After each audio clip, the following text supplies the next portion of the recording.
The University of Wisconsin-Madison's Our Shared Future Heritage Marker reads, the University of Wisconsin-Madison occupies ancestral Ho-Chunk land, a place their nation has called Daejeop since time immemorial. In an 1832 treaty, the Ho-Chunk were forced to cede this territory. Decades of ethnic cleansing followed when both the federal and state government repeatedly, but unsuccessfully, sought to forcibly remove the Ho-Chunk from Wisconsin. This history of colonization informs our shared future of collaboration and innovation. Today, UW-Madison respects the inherent sovereignty of the Ho-Chunk Nation, along with the 11 other First Nations of Wisconsin. Colonialism is an ongoing process. As a department, we recognize and respect the knowledge reflected in the Ho-Chunk's custodianship of Daejeop and in their continuing connection to land, water, and community at UW-Madison. We recognize the violence, displacement, and settlement that shape our relations in and with this space. And we must therefore, as a department committed to justice, commit ourselves to addressing the intentional erasure of Indigenous peoples in our policies, our practices, our teaching and learning, and in our relations to place and with the earth. We encourage all members of the EPS community to trace, celebrate, and deepen their own connections to Daejeop, and to learn about the histories and present stories of the resilient Ho-Chunk presence and relationships that shape Daejeop. Learning about Wisconsin First Nations is one, but only one, essential step in this process. We are adding some starting points for this learning in the chat in case you are interested. With that, I want to thank you all very much for joining us today. We are so very excited to welcome Dr. Meixi to join us today for the last of our Indigenous Education Speakers Series events this year. Thank you to all of you who have attended before, and we look forward to any feedback you might have for us about the series as well. Dr. Meixi is a Hokchiu learning scientist and a former teacher who grew up with the Lahu tribe in northern Thailand. She's currently a Presidential Postdoctoral Fellow in American Indian Studies at the University of Minnesota. Dr. Meixi's work is centered on strengthening our collective ethical commitments to other human people and the rest of the living world through science and mathematics education. She has spent the last 10 years designing land-based learning environments with educators, families, and young people in schools in Indigenous Southeast Asia and Mexico, and more recently with Coast Salish and Dakota communities on Turtle Island. We are so honored to have her join us today. Dr. Meixi, take it away.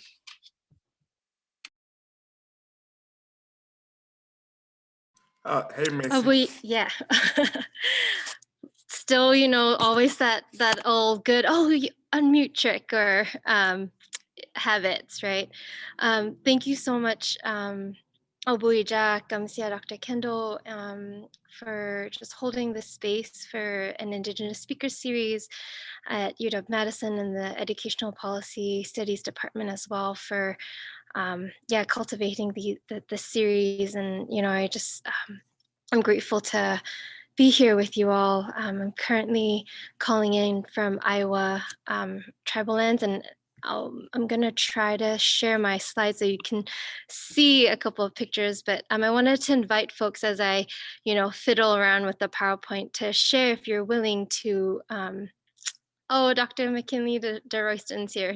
Thank you so much for being here. To share a place that for you is life-giving, and just think of a place that's important to you and a place that gives you life. And if you'd like to share that in the chat, I get to know each other a little bit more through the places that are dear to us. So let me go ahead to share this slideshow.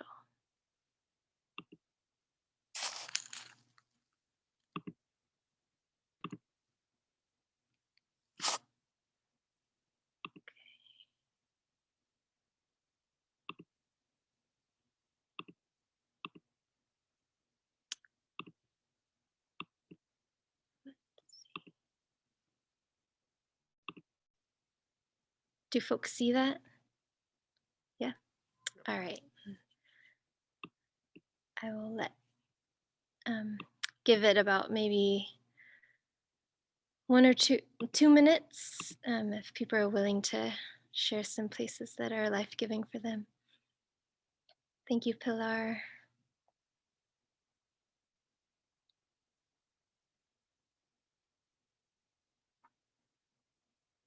Nice. Taconic Mountains. Thank you, Dr. Kendall. Big Bear and Little Bear Lake. Water is always, such a Finger Lakes, boundary waters. Yeah. Mm-hmm.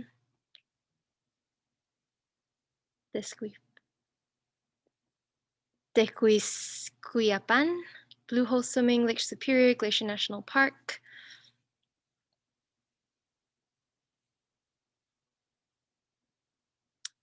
Awesome. Backyard, France, Pacific Ocean. Wonderful.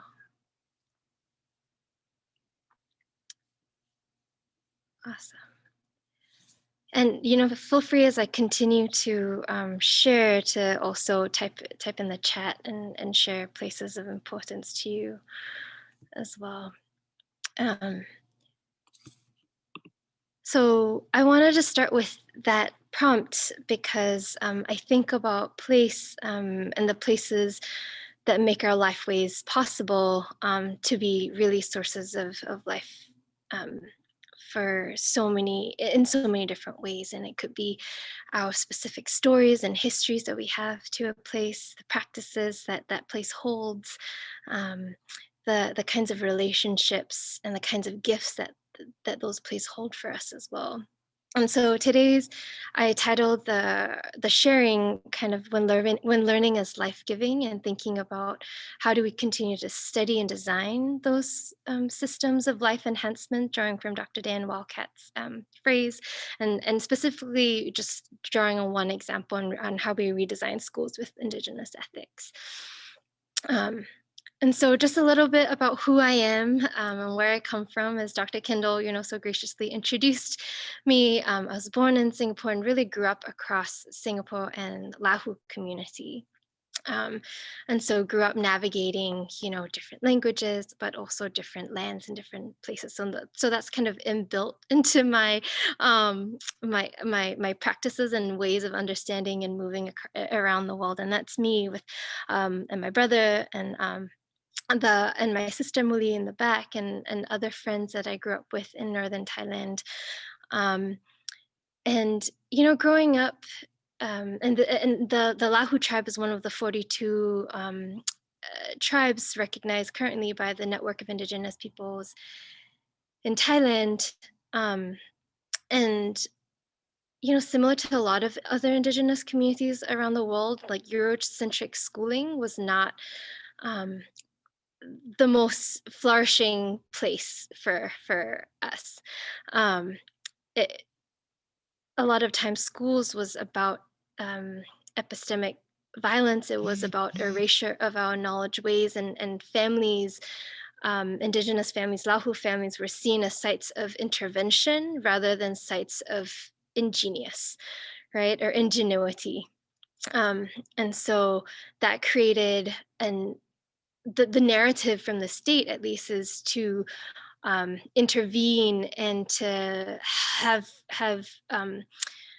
to create this narrative of participation in a superior present, rather than understanding what are healthy ways. And this is really drawing from Dr. Megan Bang's work around thinking about healthy navigations across knowledge systems, right? And so I wanted to start with this picture and who I am, because I think those experiences ground a lot of the ways I think about education and the work that I try to do, and the ethics that I lead with, or I try to lead with in my work. Currently, as I was mentioning before, I'm speaking with you, and this is kind of the top left-hand corner. I'm speaking to you from the Iowa Reservation, currently in Northeast Kansas, and it's the Iowa tribe of Kansas and Nebraska. And way back when, I guess a connection to the lands and waters of Wisconsin is that, and the Ho-Chunk Nation, is that the Iowa tribe also were up in Wisconsin and Minnesota, and kind of old-time allies with the Ho-Chunk Nation as well. And another interesting connection, I guess, is also that the Ho-Chunk Nation has named another tribe in Thailand, the Hmong tribe, and that's also there's a sizable Hmong population in Minnesota as kind of cousin tribes. And so just to think about trans-Indigenous solidarities and what it means to think about um, alliances across cultures while deeply having the similar commitments and accountabilities and responsibilities to specific homelands too.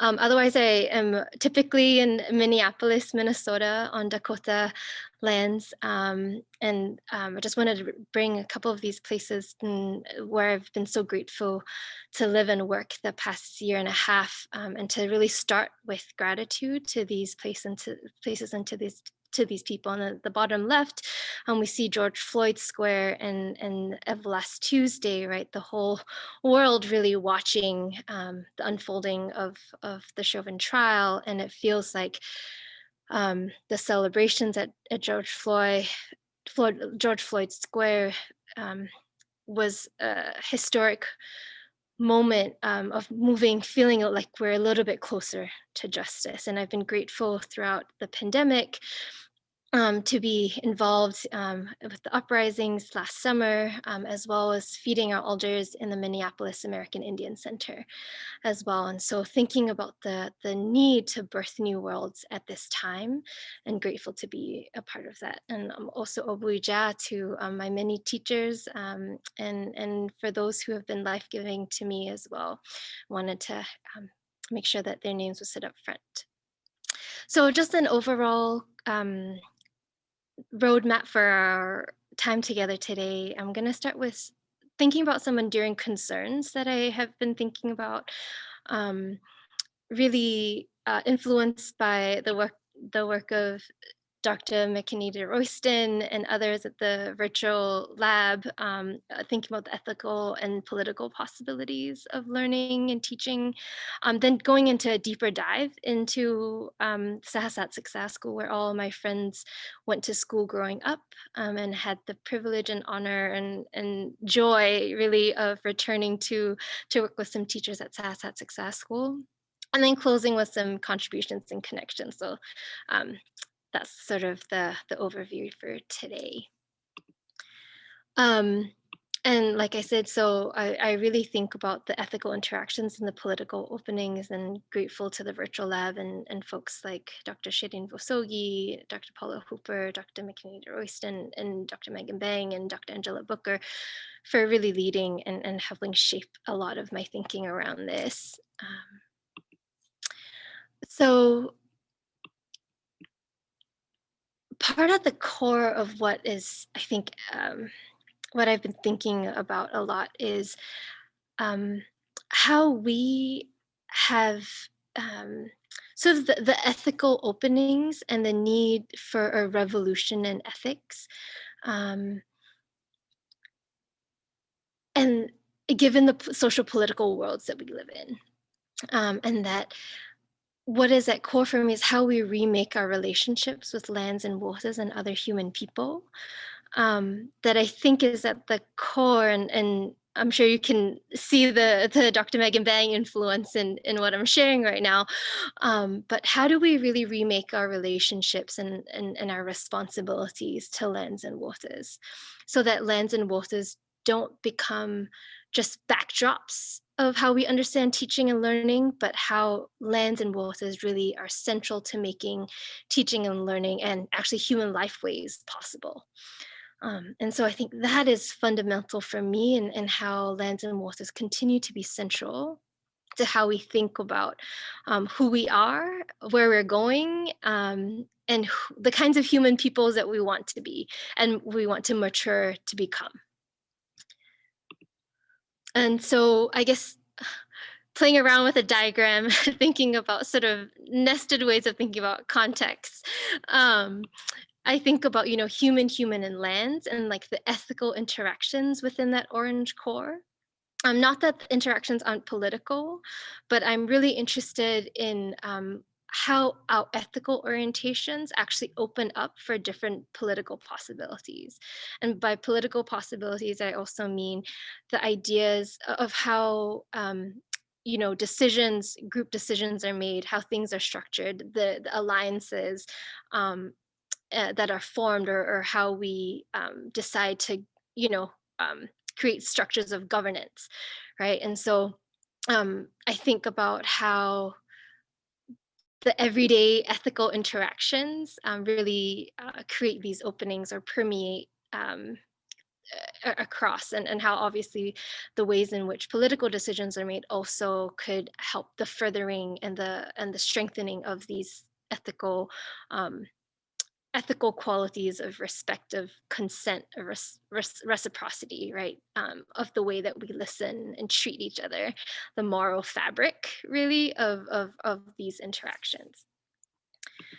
Given the ecological collapse of our times and the rise in global nationalism and ethnic nationalism from the lowest levels ever of laptive sea ice to the laws passed about Georgia voting rights, to global loss of seafood species, to like the warmest spring weather, right? Like it's obvious that we're not living in right relations with each other, or in right relations with the earth.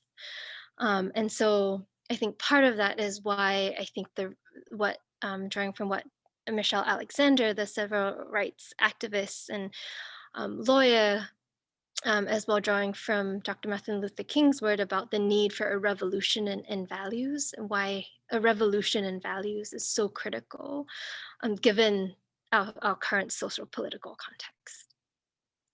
So I guess an enduring question or concern is really thinking about how might our places of learning cultivate this revolution of values in our relationships to lands and to each other? What new politics and systems might emerge from this, so that learning contributes to the thriving of our families and communities? And I'm really after sort of this idea of learning that is life-giving, and how do we cultivate those systems of life enhancement for our families and our communities.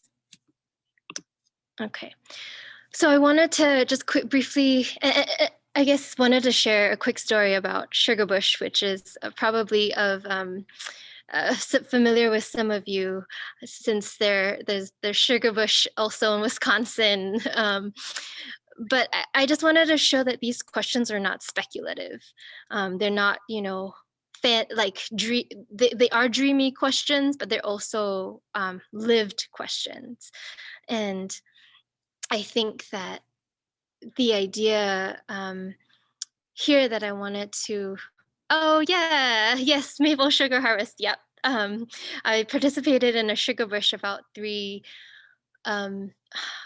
I would say it was a little bit longer, that we had our closing ceremony, and this was the first time that I was participating. I had a closing ceremony last Sunday, but kind of finished up maybe early April, if I remember correctly. But essentially, was really thinking with the sugar bush, and knowing that these systems of education, systems of relationality, already exist and have existed for many land-based folks for millennia, right? So this isn't new, but it's actually how people, in fact, have always lived in ways that were regenerative for lands and for each other. And I think, Rowan White, this Mohawk seed keeper, talks about how really, like, to be able to have survived this far as humankind, like, we've all descended from ancestors that knew how to live in reciprocal relationships with land. And so I don't think it's anything new, but it's really, and the sugar bush, it was being part of intergenerational processes much larger than myself. It was, watching the fire, watching each other, turning around and seeing like 8 little preschoolers, show up at camp, all speaking in Ojibwe. It was remembering that um, there are these spaces that it felt safe and healing to learn, and um, it felt like we could be um, part of, yeah, these stories, I guess. And I guess one of the stories that how I've been told and about the sugar bush is that these spaces were also kind of intentionally designed, um, both by people but also by land, right? That previously, and how I understand it is that previously the maple sap was actually really thick, and humans didn't need to boil it down, um, but um, one of the spirits created maple sap to be more watery so that humans for once a year would come together and work together and learn how to work together to make maple syrup, right? And so like land sort of and their their land has designed spaces by which humans get to learn how to be better humans in the world and how to work with each other. And so I just wanted to share that these places really, yeah, they're right. They're right here as Pilar. And I hope I'm saying your name right, Pilar. But thanks for sharing about your maple sugar harvest too, and um, that as a place of teaching, right? So I guess moving to kind of part two of this session, wanting to share kind of a case study and thinking about schools and how do we redesign schools to be sources of healing and regenerative spaces of learning instead of harm and dispossession for Indigenous peoples and communities.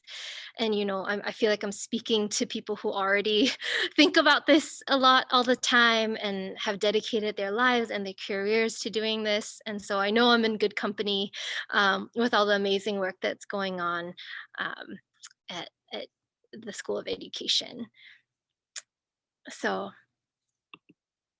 I guess just briefly, Sahasat Siksa is an intertribal urban Indigenous school in Chiang Rai City in the north of Thailand. And there are about 2,600 students that are K to 12, and coming from about 13 different tribes across 300 villages in the whole province. And so really, students coming from everywhere, but again, from this narrative, right, that to come to the city is to leave family behind. It's to intentionally sort of fracture school-family relations, because to uphold your family's life ways is to be backward and to be not, to not want to develop, I guess. But at the same time, right, that there are changes happening also in the villages. And so I think part of my question was how do families also understand cultural change and continuity? And how do we sort of work with families to uphold and kind of design pathways across the landscapes of home and school in regenerative ways? So let's see. And so some sort of theoretical orientations to this work. I'm trained as a learning scientist, and I think about learning in school from sociocultural, social political perspectives. That macro level systems really filter down and are impacted by micro level interactions. And micro interactions also then kind of open up possibilities for macro level systems, as I was talking about. And that people make meaning and are shaped by their participation in varied cultural ecologies and across settings. And then also drawing from kind of Indigenous theories on learning with school in schools with stories, and how stories, and this is Deanne Millian, Athabascan scholar, talking about how stories are practical, strategic, and restorative, and Joan Archibald's work around story work and how storytelling and the acts of storytelling and story listening can teach us, are our theories for how to be in the world. It was a 3-year sort of participatory design research at Success School. And I won't go into all the phases, but I guess the main idea that I wanted to share here is that we needed to get to designing with families and communities, and we didn't necessarily start there. And this was just our trajectory, but I just wanted to show that for us, it also took time to be in stories with teachers first, and have teachers really transform the ways in which they were seeing students' ideas, students' home practices, and home lives as important parts of learning, and not just sites of, again, intervention. And so, Fred Erickson talks about how colonized relationships in school are seen in these very moment-to-moment ways, and that colonized relationships in schools are not just ideological, but they're also interactional. And so in February 2015, we were in stories with teachers. And then in May 2017, kind of like 2 years after, we started walking and storing lands with families, which I won't go into, but I'm happy to talk about more if we have time at the end. But I really wanted to focus on this August 2017, where we began designing with homelands, and I'll do a deep dive into 2 student-teacher dialogues to focus on the interactional and the ethical openings within those interactions. And sort of key findings was that we were interested in shifting hegemonic relationships of power that were so prevalent in schools to more dialogic ones that were actually liftoffs for teachers and students to see themselves as implicated in each other's learning and development. And then second, that teachers begin rounding out disciplinary knowledges. And I think about science and math a lot. And so rounding out science and math through families' wisdom from their homelands. And so I'll show you how kind of that happened in interaction. And so I was really thinking about what ethical orientations emerge across these 2. There were 6 different dialogues that that we documented, but how do we learn from students in their homelands, and how and to what impacts? Briefly, we had 6 different ones, included presentations of learning and post tutoria interviews, which is like kind of the dialogue that we drew from Mexico, and then some artifacts, but then I go into microethnography and interaction analysis. So the first pair is Dee and his teacher, Jan. And there are a range of different practices. So just to set this up a little bit, the 6 students that we walked homelands with and their families, the students then worked with their families to design a lesson for their teacher on an important practice to them from their homelands. So it could be someone here, maybe kind of designing a lesson, a young person designing a lesson around sugar bush or something like that, or a practice that's important to their family. Or community, either one. And so he's Hmong, and he was really interested in a cloth dyeing wheel, and you can see that below here that they drew together. That was in his village, and worked with his mom to design a lesson around cloth dyeing. And Krujan is a teacher who is from the Karen tribe, one of the 5 indigenous teachers at Success School out of the 17 that we worked with.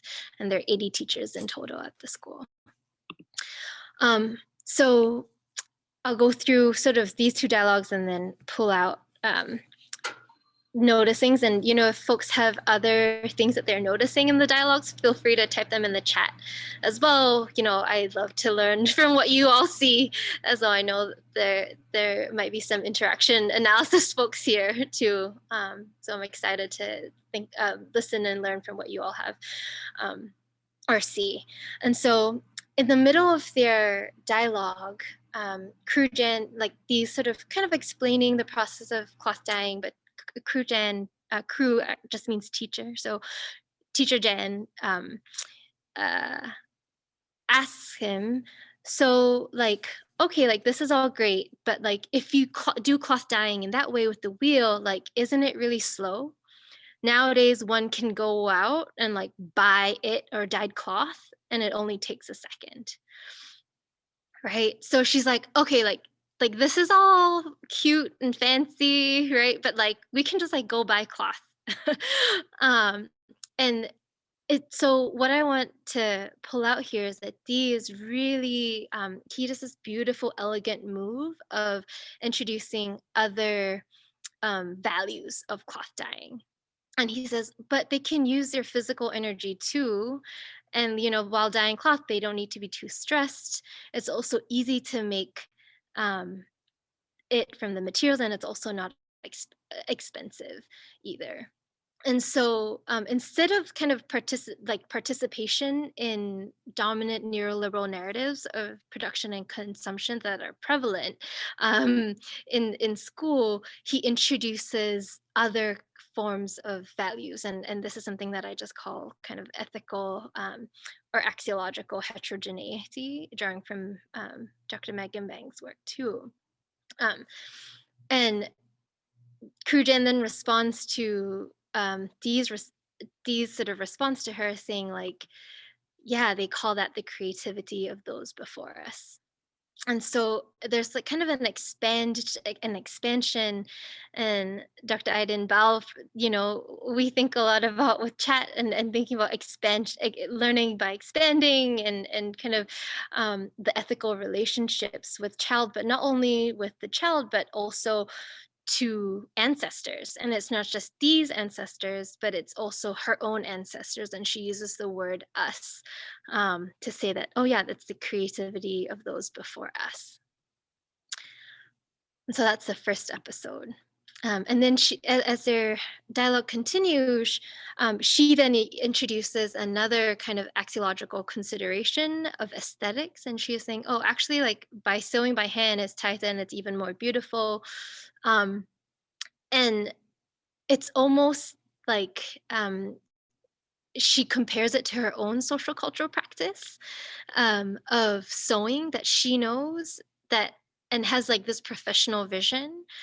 Because you think like, oh, like machine embroidery is like perfect, right? But she has she's like calling in her professional vision, drawing from Chuck Goodwin's work around like quality or beauty, right? Based on when we put our energy into making something, it's more beautiful. And so thesis, like again, it's true that there's development. So he's kind of here I think how I understand it, he's sort of delinking from these colonial logics of development. It's true that there's development, that it's more convenient, but and that we might not need to use our energy if a machine just does it, but really using our energy can help a lot of things. And so kind of an expanding of these ethical relationships, both for Kujan to her own social cultural practices, but also to these kind of ethical relationships through the process of making and putting your energy, just like the sugar bush, right? To that the sugar, the sap becomes even more valuable because humans have come together to make it, right? And I think it's the same idea here with making things by hand that they're trying to lift up. And so I just want to share for both Krujan and Dee some of the shifts in their own narratives about what was happening. And so for Krujan, she talks about in 2016, like the dehumanization of Indigenous peoples in Thailand, and narratives of that were felt. And she says, we're people, but hill people are still people. And she shared that in one of her interviews in 2016. After this session, when we had a second story session with teachers, she said students could tutor their teachers or could teach the teachers because sometimes we don't know something, but the students do. And it almost shifts in the way that she doesn't want to replicate the kinds of experiences that she had with her students, but instead is expanding or uplifting, right? Expanding and uplifting the knowledges that young people bring to schools as valuable to her own trajectory as a teacher and her own trajectory as a learner as well, and kind of seeing herself being implicated in her own students' development, right? That like when I uplift my students, it's not just for their own benefit and their own good, but I actually learn and I actually grow from the ways in which students' knowledges are upheld too. And so I think it's a beautiful link that she's making, in the way that the different way or the sentiment that she carries with her in 2017. And for Thi, at the end of 2017 too, he said that, my ancestors, and I guess from the Designing with Homelands event in August 2017, Indigenous making, and this was continued into classroom life, and this wasn't just a one-time event, but it changed the ways in which teachers were thinking about the design of their curriculum. And Thi's reflection, he said, my ancestors knew physics and mathematics. They might not have written it down, but they knew it. And so I think part of what happened for Thi was that there's this kind of reclamation of the physics and mathematics that his ancestors knew and were making with for long before maybe books were out, right? And they didn't need to read it down because they knew it in their bodies. So I wanted to move to now a second dialogue with Krunum and Am. Krunum is also from the Karen tribe, and Am is from the Aka tribe. And in this second dialogue, Am is excited to teach about trap fishing. So Am is 12 years old, and he's an avid trap fisher with his dad. And he was really excited to teach around trap fishing. And so we'll go into their dialogue.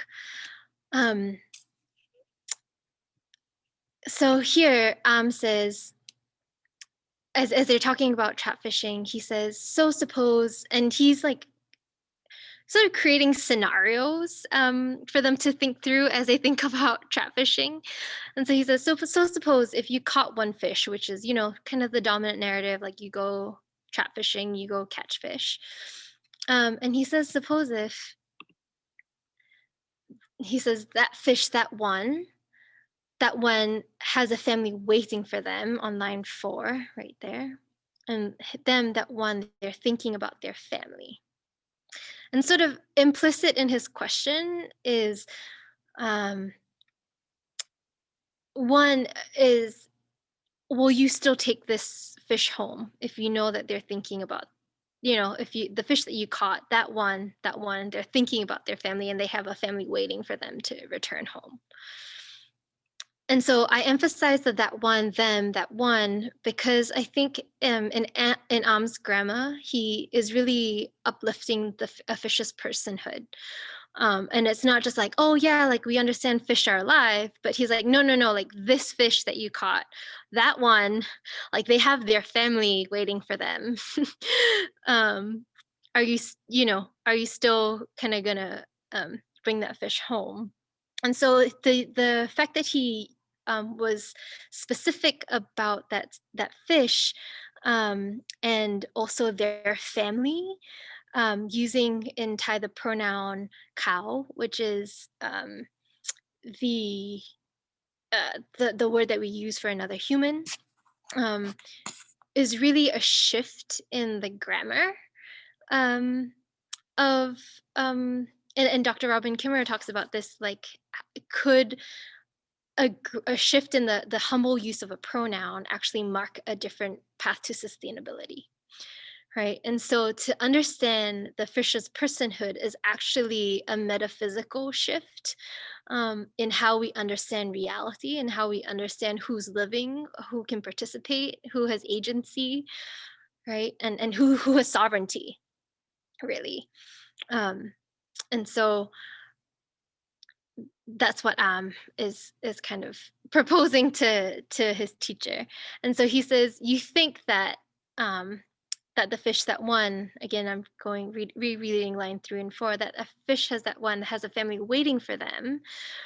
So he moves from in line 3 to you think to line 7 to you know that they have a family waiting. And that it's not just like, okay, you think this, but there are actually ethical responsibilities with knowing now that, yeah, like a fish has their set of relationships, like their mom and dad or their brothers, their cousins, right? They're like waiting for them to come back. And what would you do if you knew that? Would you still take the fish home?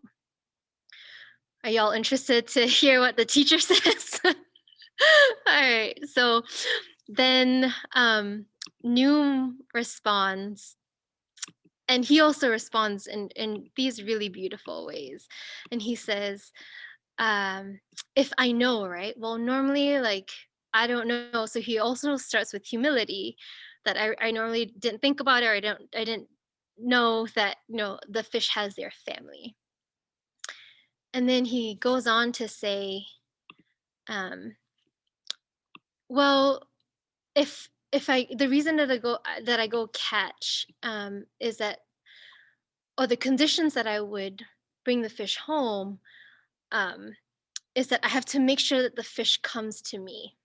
And this is for me sort of a deepening of the ethical heterogeneity again. So he adds on, it was like, yes, I recognize, that the fish has personhood, and he doesn't dismiss Arm's ideas, right? He doesn't say like, that's stupid, like fish, like, no, like we're just going to eat fish, um, for settler colonial, agendas, but adds on, and he says, well, I have to make sure that the fish comes to me with this idea of consent, so he and fish's agency. And so, um when we go fishing, sometimes it's narrated as the thrill of making a catch or the struggle, right? um but I think what Noom reframes around here, or deepens, I guess, for me, is that it's this idea that when you go fishing, it's a reciprocal relationship. That a fish, it isn't in a pursuit of fish, or the pursuit of fishing, but it's about, having the fish come to the fisher person, right? And really recognizing the sovereignty of the fish nation to, give themselves as gift, um, to be food for humans. But it's always in that consensual relationship, and in relationship with the sovereignty and respecting the sovereignty of the fish nation. And then, but he isn't, even with those conditions, he like goes back and forth, and he says, yeah, but then, if I know that there's a family, and he goes back and forth, and you can see kind of all the pauses with the period and within the brackets, and the 0.3, how like the split seconds that he's pausing, and he goes back and forth, saying, like, I don't know, like, well, but I think we have to sympathize with them as well, but if we can't do it, we can't choose. and this is, drawing again from Dr. Bang's Learning in Places work, thinking about these should we ethical deliberations, like the everyday ethics of living life, and understanding the consequentialities of these decisions as crucial to, I think, living in differently ethical relationship with each other. So he goes back and forth. And then in the end, he talks about, and he says, well, we don't, because we have to catch fish, we also have to keep living, right? And he ends off with that, yeah, I would bring the fish home because we're deeply interdependent on fish.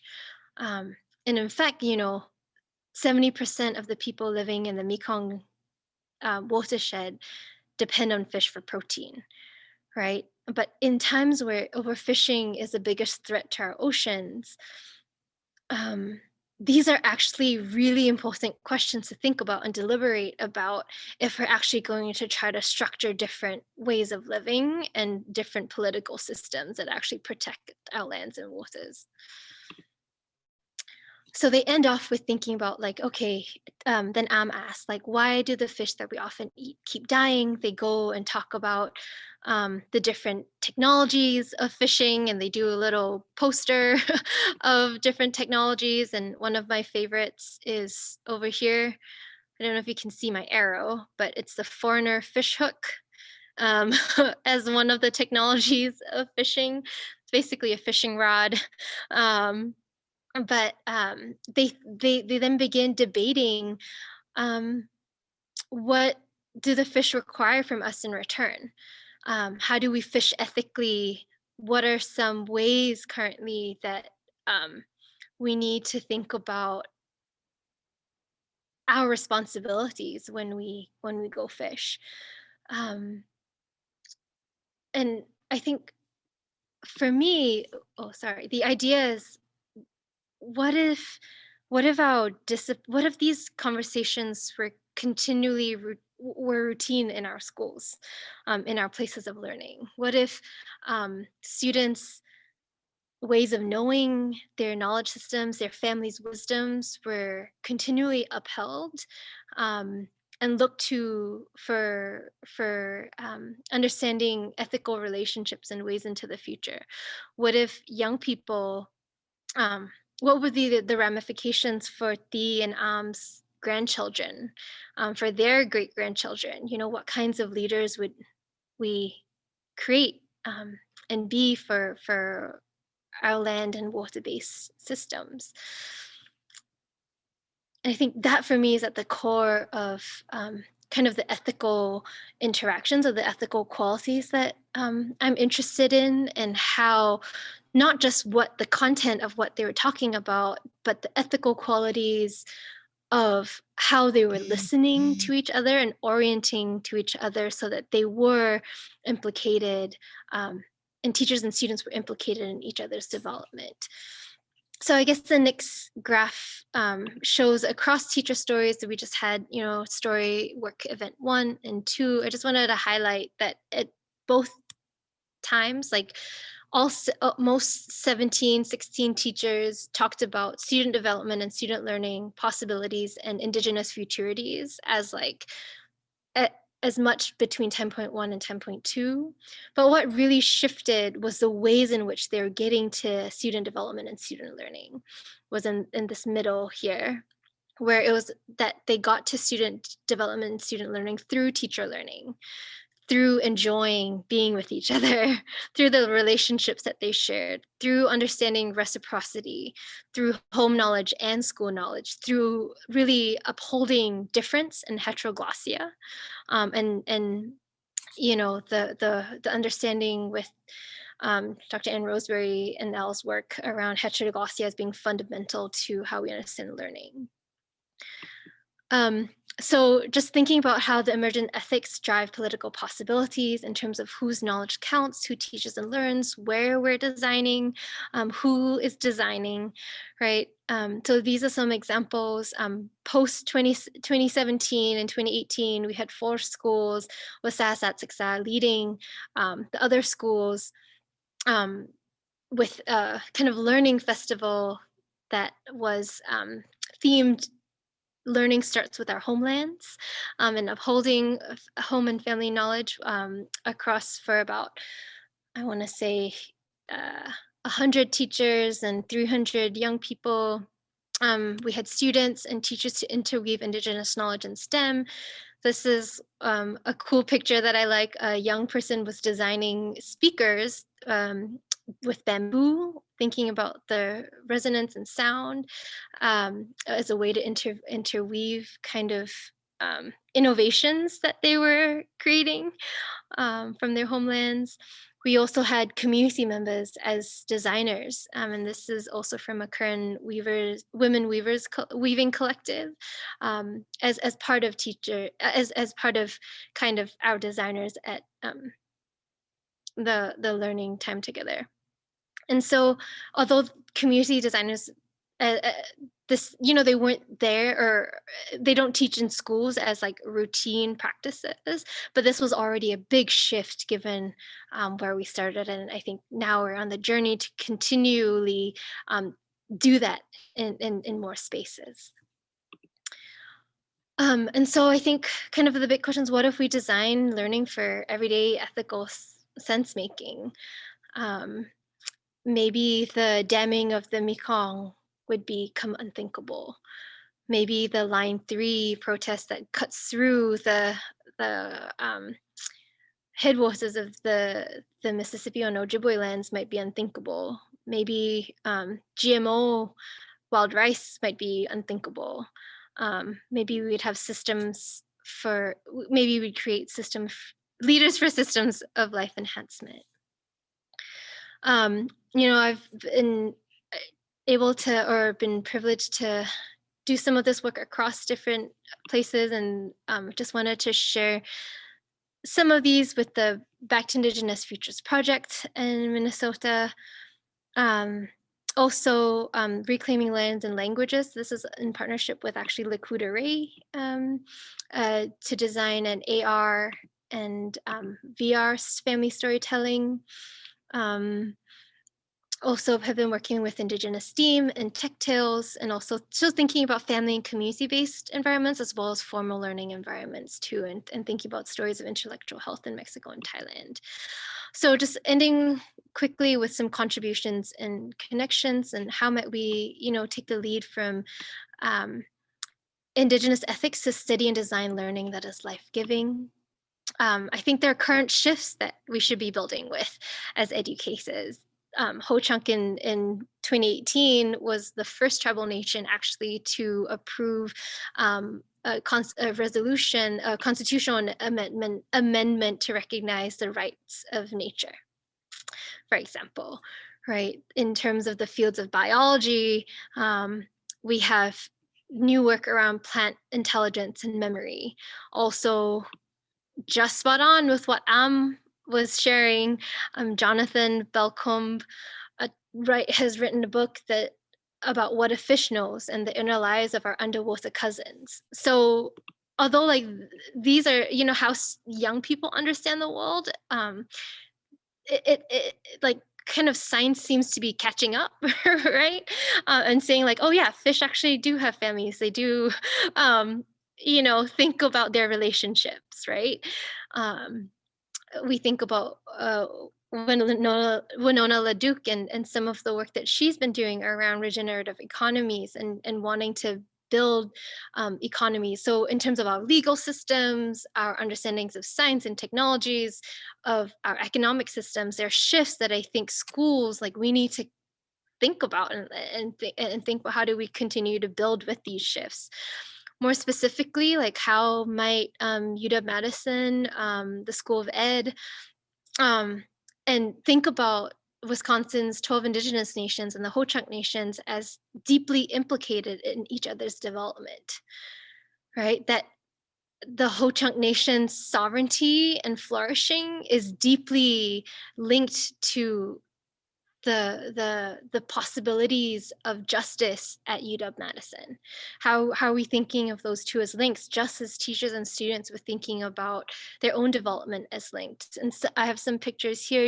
There's such incredible work going on with Act 31 with the cultural heritage tour, Dr. Nicole Bowman's work across campus, the heritage plaque. I also have one of the Indigenous chefs, Elena Terry, with wild berries, spelt with a Bearies, to think about Ho-Chunk Indigenous sovereignty. Below kind of the bottom left, the picture in the bottom left is a picture of the Frog Bay National Park. It's the very first national park, a tribal national park, I'm sorry, in all of Turtle Island. And what they're doing, how might, WISE and the School of Ed support that? How might our teaching and research support some of that work? And then the last picture in the quadrant is taken from some work that I'm involved with as a methodological lead to think about community-based game design and Le Coup d'Oreille to develop augmented reality Ojibwe language application and game that's designed with families and communities.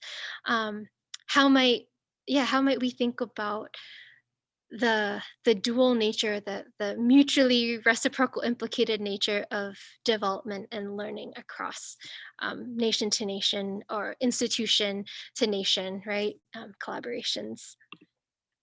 And so just to end, Arundhati Roy talks about another world is not only possible, she's on her way. And on a quiet day, I can hear her breathing. I think now that more and more folks are vaccinated, I just think about what are the refusals to return to normal, I guess. How do we actually not think the ways in which we were living were normal? And people have said that for ages, right? But how do we continue to hear this new world that is being birthed right now, that is breathing right now?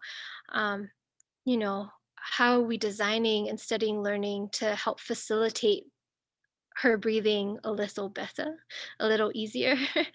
And how might our work in scholarship kind of contribute to that? And so just closing with the sugar bush and knowing that, a new world has always been breathing and living and on their way. And I just Abuija, and that's to thank you for bringing goodness to me is really literally what that translates to. And I really grateful to be here and happy to take questions or have comments. I want to thank you for that incredibly generous and generative talk. And I know it is 1 o'clock and some people may need to take off. If you do, please feel free. And with your generous offer to stay on a little bit, I'll open up briefly to see if anyone has any questions they'd like to pose. Michael, can you let people jump in if they'd like to? Yep, I can definitely change that right now. Thank you. Yep, if you have any questions, please feel free to post them in the chat or unmute yourself and ask a question.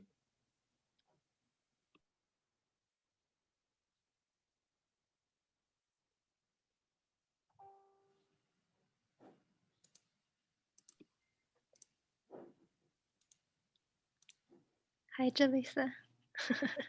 Hi, Maisie. Thanks for being here. Yeah, it's great to be in community with you. I actually did have a question, but I don't know if it's too broad. I wanted to know a little bit more about why you chose chat as your theoretical frame for this project. Yeah, I think so.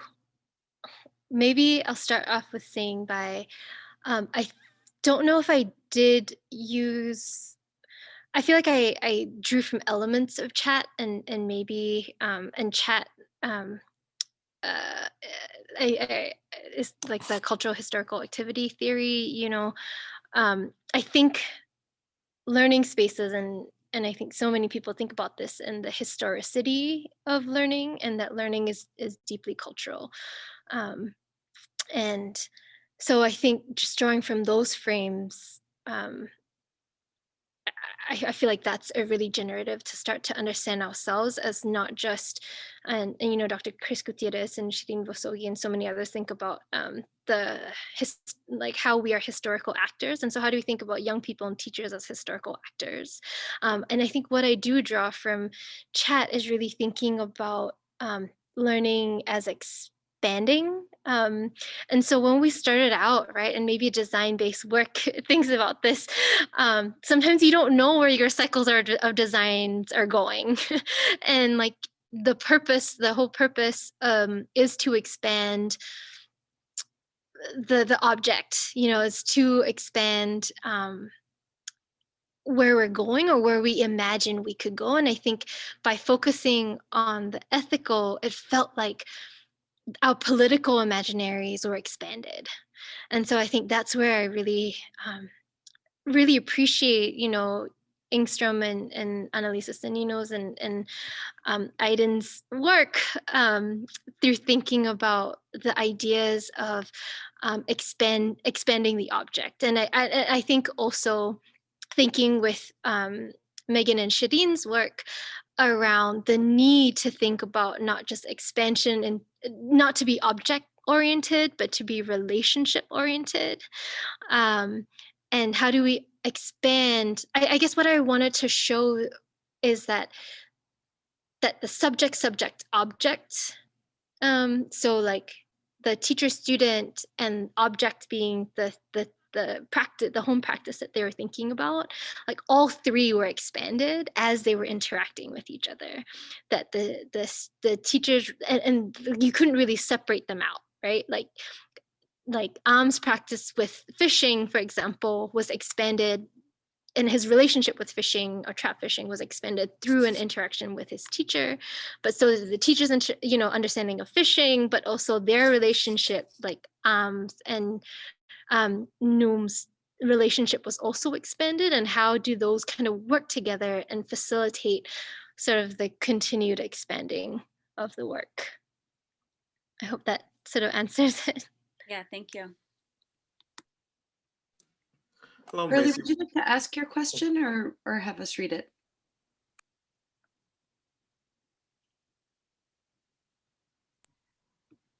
Maisie, there's a question for you in the chat. Oh, okay. All right. Yeah. Let me read it so that it's like Okay. a part of the recording. But hi, Macy. This is very engaging. I am interested to hear more about your understanding of trans-indigenous solidarity. How can it happen, especially when the sovereignty and recognition of indigenous in the U.S. and Asia is completely different? Yeah, thank you so much, Pearly, for that question. And thank you, Michael, for reading it out. I think that's a really wonderful question. I think, you know, the politics, yes, they are so different, just in terms of treaty rights and all of that I won't go into. But I do think there are shared teachings, right? So I think I'm cueing to Dr. Robin Kimmer, who talks about like these values of respect, of reciprocity, of consent, feel like are common to so many communities and not just Indigenous communities, right? But our songs are different, right? And so how do we create alliances or solidarities around these same ideas or concepts, knowing that our roots or our place-based, our local place-based responsibilities continue to stay grounded or rooted. And then I think to the idea of trans-indigenous, so this is really was first kind of created thinking with Dr. Chad Allen's work around trans-indigenous literature and literary studies, and also taken up by Dr. Vince Diaz, who's my current mentor now at the University of, I was going to say Wisconsin, of Minnesota. And really thinking about mobilities as part of it. And so part of it is that I think when people have an idea of being Indigenous to a place, like they think that, okay, you're completely grounded, you're deeply rooted to a place. And while that's true, Indigenous peoples have also had routes. And so the intersection of roots and routes of travel and mobilities is actually really key to understanding um, um, the ideas of indigeneity, but also ideas of trans-indigenous solidarities. And I think part of trans-indigenous solidarities is understanding, for example, in my own case, that I come from the Hokchiu people, but and have indigenous, ancestors and roots. But also am a guest and a settler on Turtle Island, or I choose to name myself that way. And what does it mean to be in solidarity and share practices with Dakota folks or with Micronesian folks here in ways that we can, by me sharing my own practices, actually with Dakota folks, actually reveals to Dakota folks again, like, or deepens their understandings of their own practices in ways. And so the project that I'm on is currently thinking about star stories and how do we share star knowledge across Micronesian and Dakota star stories. And it has, through understanding the skies and understanding how people move, like it's helping the Dakota community understand the stars in a deeper way, and the Micronesian too, to understand stars and how to be a good navigator as Micronesian folks on Dakota homelands as well. And I'm happy to talk more with you, Pearly, about all this. Yeah, it's a field that I'm really passionate about, and thinking about my own positionality as well, and sort of 2/3 of the indigenous peoples of the world, the 320 million people, like 230 million are recognized to be from Asia.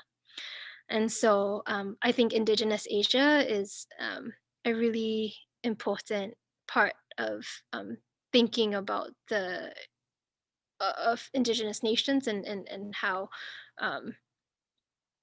we could grow from each other, I think, and also the Hmong Karen communities here, right, on Turtle Island, Lahu communities as well, that I think to examine like our own positionality to the nations here, but also how do we uncover some of our own stories too, and understand how journeying back to homelands as part of all that work.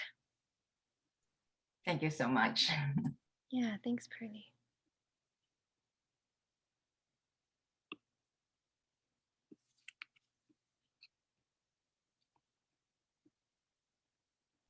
I want to thank you so much for giving us a little bit more of your time, and thank everyone who was able to stay. If you Yeah, have thank you any so much. additional questions or comments, please feel free to post them, and we'll leave it open to try to grab any and send them on. Yeah, and I'm happy to, I don't know if folks would want, but I'm happy to share my email. I know I didn't write it on the slide, but I'll type it in the chat right now. Yeah, I'm so excited to continue these conversations with you all. I mean, we share a river, St. Croix, and then the Mississippi River as a border. So I'm excited to learn more and be in conversation with you all. Thank you so very, very much. I hope that everyone has a really wonderful day and an end of the semester, if that's a cycle that you happen to be on. Thank you all for joining us for the speaker series throughout the semester and throughout the year. And thank you so much for being willing to be this wonderful end to this series, bringing our year to a little bit of an end as well, with such a generative and opening conversation. Our appreciation to you. Thank you, Dr. Kendall. Thank you so much, Michael, for all your work too. I so appreciate it. We will see you all soon, I hope.